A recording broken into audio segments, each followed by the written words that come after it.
Pandemi COVID-19 yang menghantam Indonesia sejak awal 2020 lalu berhasil menekan perekonomian.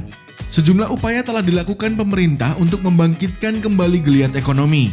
Sinyal bangkitnya perekonomian nasional pun terlihat. Badan Pusat Statistik atau BPS mengumumkan Indonesia keluar dari resesi. Menurut BPS, produk domestik bruto atau PDB RI pada kuartal kedua 2021 sebesar 7,07%. Adapun, sekitar 64,85% PDB Indonesia berasal dari sektor industri, pertanian, perdagangan, konstruksi, dan pertambangan. Per kuartal kedua 2021, kelima sektor utama ini menunjukkan pertumbuhan yang positif.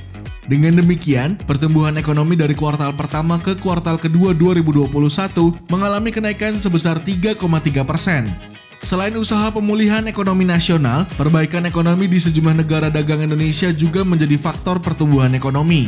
Namun, pertumbuhan ekonomi Indonesia terbilang masih di bawah rata-rata.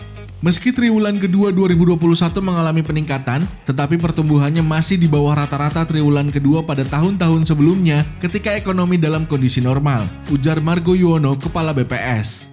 Jika bercermin pada kuartal kedua 2020, di mana pandemi sedang sangat memberi dampak, maka pertumbuhan ekonomi minus hingga 4,9%. BPS juga menyatakan dari 17 lapangan usaha, semuanya mengalami positif, seperti pada transportasi pergudangan sampai pertanian.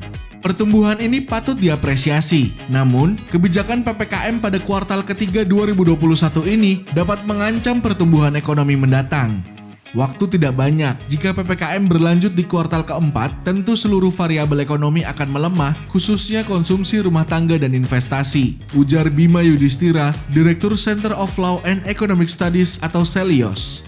Untuk pemulihan ekonomi secara sempurna, masyarakat diminta untuk taat pada protokol kesehatan agar pandemi dapat diselesaikan.